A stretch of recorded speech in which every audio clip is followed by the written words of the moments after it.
Kejawen, karma or animism?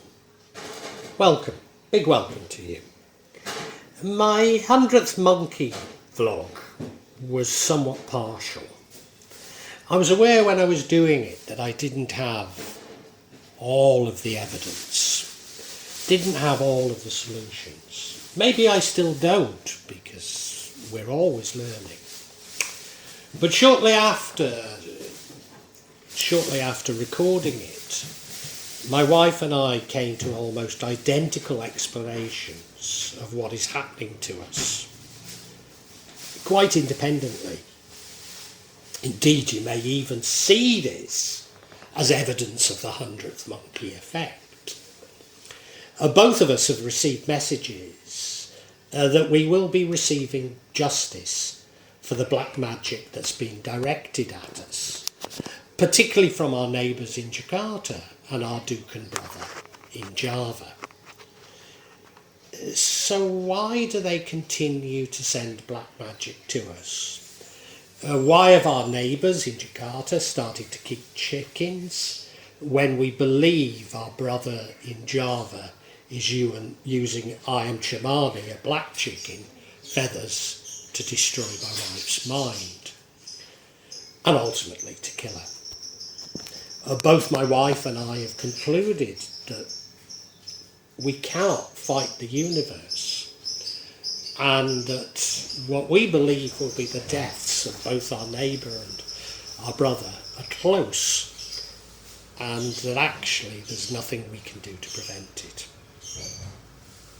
Now, I don't want to suggest that we wish this to happen, nor do we will it in any way.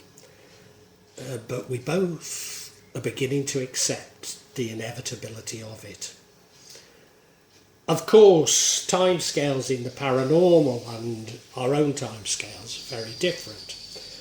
So neither of us have any idea what close means. But we are certain of the inevitability. Of course, my brother in particular is already an old man, so saying that it's inevitable he will die is not exactly profound, is it? Kejawen and karma. Even though I often speak about karma and use it as an illustration, I've often said that I don't believe it to be anything like as mechanistic as New Agers believe, nor indeed how the vast majority of Buddhists see it. What I have said is that we do reap what we sow, but it's far from simply things returning to us. Far from simply being that whatever we've done comes back to us. Yes, I do believe that there's an equal and opposite reaction to everything, and I mean everything. But I also believe, just like time, this has a completely different meaning between the paranormal world and how man sees it. So many things that I call karma are intergenerational. As a Kejawen believer, we see this as lasting for 7 generations, or up to 7 generations. Also, what we see as an equal opposite reaction can mean something very different within the paranormal. So it's the magnitude of what we have done that returns. Not always, although it sometimes is, the exact action or the exact reaction, if you like. Nor do I believe that spells return to the sender threefold, as Uncle Gerald had taught Wiccan believers. Nevertheless, I do believe that spells can be blocked, and if they are blocked, the most likely place they will go back to is the sender. Doesn't have to. They can be blocked. They could go anywhere, but the most likely direction is back to the sender. every member or every close member of my dukun brother's family is currently enduring some kind of illness. And perhaps the most pertinent is that his son is losing his memory and mind, which is exactly how the I am Chamani spell is supposed to work. Is that an example of it returning to him? I'm not sure that it is, and this will be explained, at least in part, later in this vlog.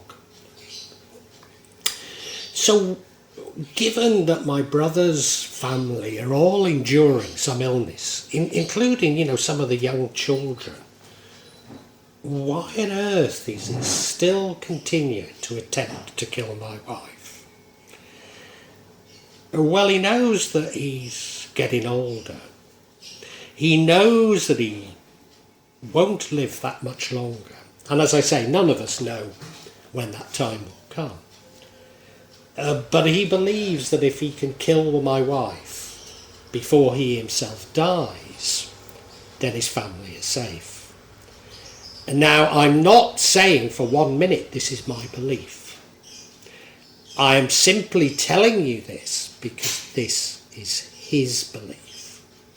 And of course, that in itself will be impacting on his mind and be having an effect on him and his immediate family. So what are the neighbours in Jakarta? Why are they keeping chicken? Can they feel the I am Chamani spell and are somehow adding to it, as I believed, or at least hypothesised, in the 100th Monkey vlog? Well, no. I think I got it completely wrong. The chickens are there because they can feel what is coming back to them. They probably see it as the spell's returning. As I say, I don't directly. And the truth is, the chickens will feel it and die before they do. It's also the case that my brother is now keeping special chicken and ducks to act as a barrier to him and his family. However, again, this is their belief. I don't see it as simply as that. I don't see it that spells directly come back. They might bounce off us and come back to them. They might not even reach us and remain with them. But I don't see it as this mechanistic thing that I believe they do.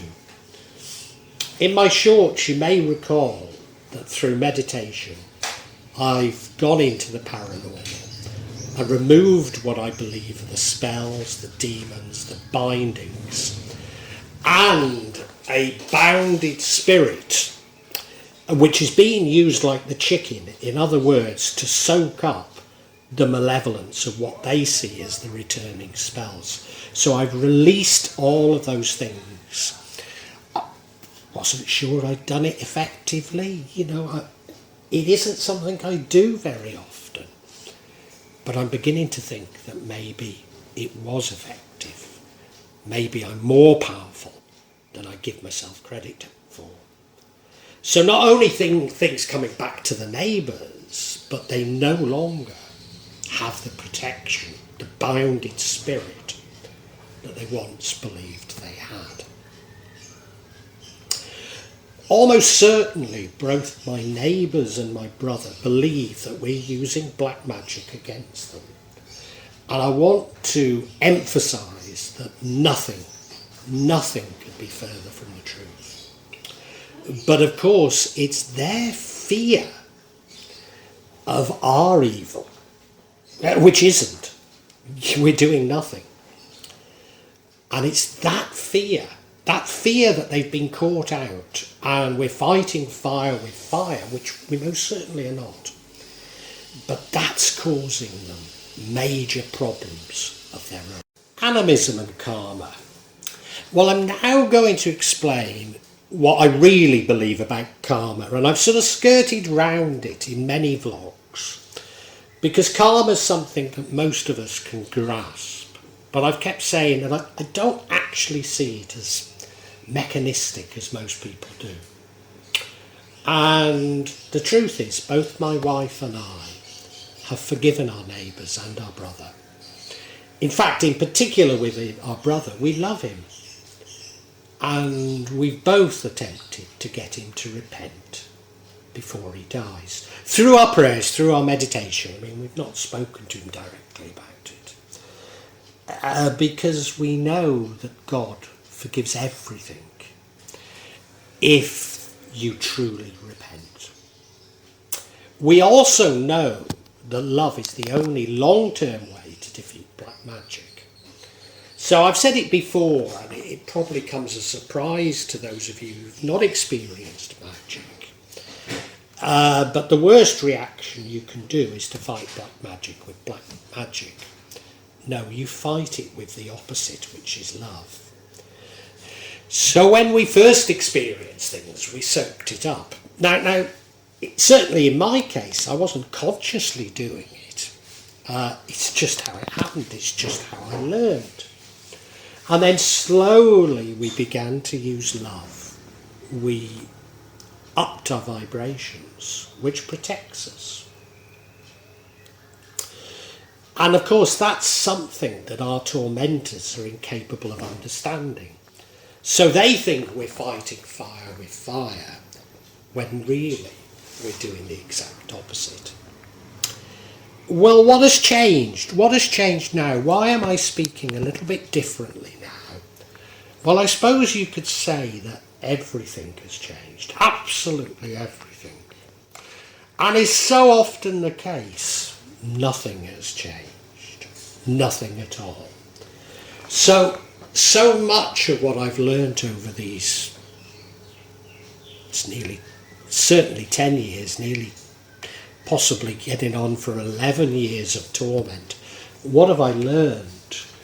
Well, there's always this dichotomy. There's always this contradiction. So I say everything has changed, and I also say nothing has changed. We know that the universe, or as my wife calls it, a lamb, meaning nature, has now given up on both of sets of main tormentors, and is now seeking balance. Now, it's been a long time coming, certainly 10, 11 years, and in my wife's case definitely, well, you could say a lifetime, but most recently 5 years. And now, how is this happening? Well, I've argued that the universe, or nature as my wife calls it, and all of God's creation is consciousness. A good many magicians, spiritual people see this, that everything has a spirit, or maybe a spirit guardian. Some people believe that the fairy realm protects the environment, as it were. And I do find this a useful way of seeing it, but I don't necessarily see it as a factual explanation. No, I believe that everything has a consciousness. Nevertheless, things like plants, rocks, physical features like mountains don't have the same consciousness as humans. You might like to see it as a lower level of consciousness. In fact, that probably is a reasonable explanation. So the universe isn't judging. It's not saying you've done wrong. It's not seeking revenge. It's not judging your actions. It's not saying this is evil.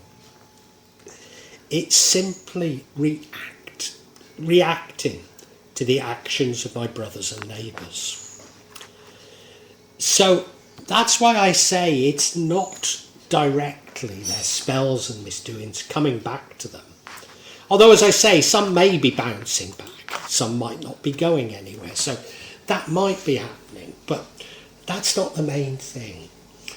It's not as the Wiccan believe, but it's simply the universe attempting to rebalance itself.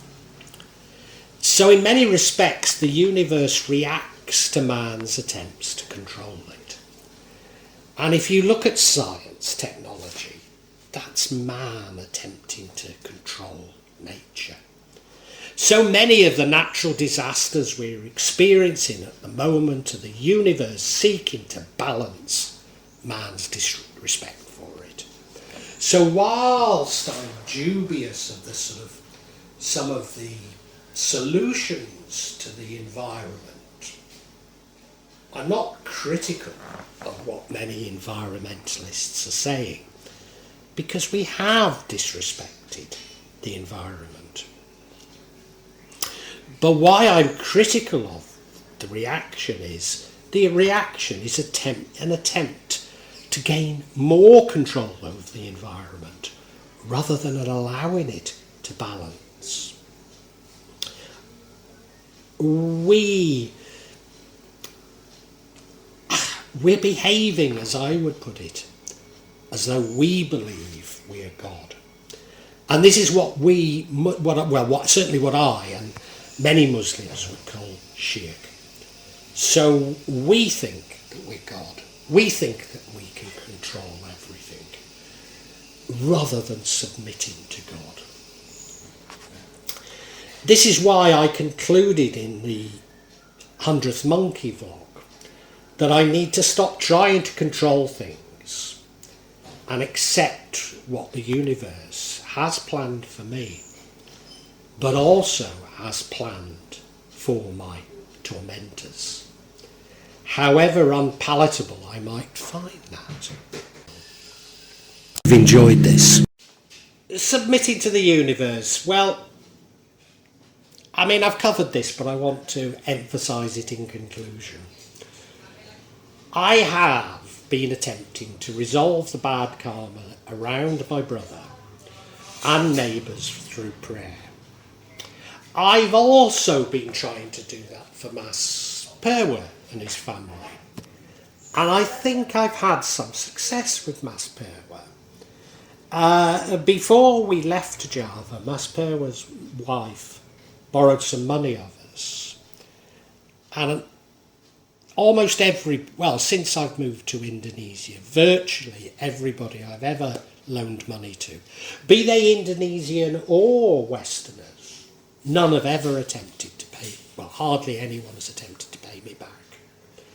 And I had some misgivings when I was doing this, when I gave them the money.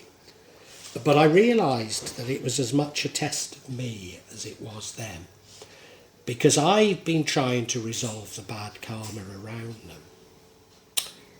And, they paid me back. They did attempt to try and get me to loan them some more money on repayment, which is a very typical Javanese thing to do. And I simply said no. I put up some boundaries because I'd been racked with fear they wouldn't repay me. Partly because what it would tell me about human nature, but partly I was fearful that their bad karma was partially brought upon themselves because we knew that in the past they hadn't repaid money. And, I had these toy notes, this toy money, and I'd written dua in Arabic on them to bring luck for the owner in terms of money. And when it was repaid, I gave them one of the dua. And it's not something that I thought. I didn't give it any thought. It's just something I did. I didn't put a great deal into it. But they've been very lucky with money ever since. So I'm not saying we can't resolve bad karma, but if the people don't want to resolve it themselves, then sometimes we can't do it. So I've been told to submit in terms of the brother, in terms of the neighbours. I've been told to submit.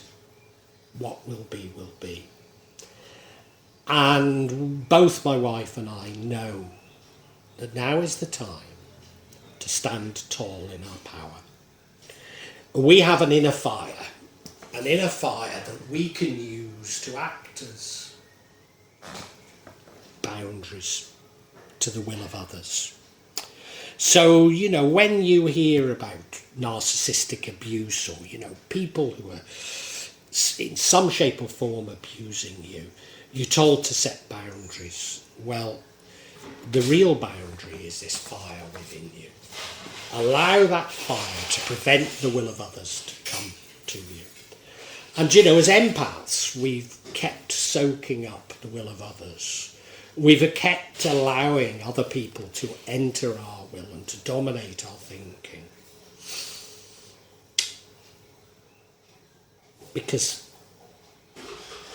But ultimately, that's us attempting to control the universe. Ultimately, us soaking up the evil that we can feel is us playing as God. And we can't do it forever. Ultimately, we have to submit. So now is the time to submit that the universe is now seeking balance. Whatever the consequences may be for those attempting to harm us. Now, we don't wish them harm. In fact, we don't want it to happen. But we've just got to submit and say to the universe, do what you will, because we're not God. Because these are real events, I can't say how regularly I'm going to be adding to this subsection. Because I don't know how often they're going to occur. But I would imagine that there'll be at least every couple of months, maybe monthly. Now, if you'd like to know when that's going to be, please subscribe and hit the button, and you'll get information on when new ones are released. I'd love you to make comments and ask questions, and if you do, I'll attempt to answer them as honestly as I can. I promise you that there's no attempt on this channel or this part of this channel of me. There'll be no attempt by me at any type of subterfuge. I'll try to be as honest and open as I possibly can be. Inevitably, there will be some of you who disagree with my interpretation, and we can agree to disagree. But what you're seeing is real stuff here. What I'd love you to do, if you enjoyed this, is look at my other sections. Particularly, I've written novels about magic in Java, and they contain much more information in them, especially me trying to understand the theories of magic, the psychology of it, and I try and intersperse them with a sort of spiritual dimension. Anyway, thank you so much for watching, and God bless you.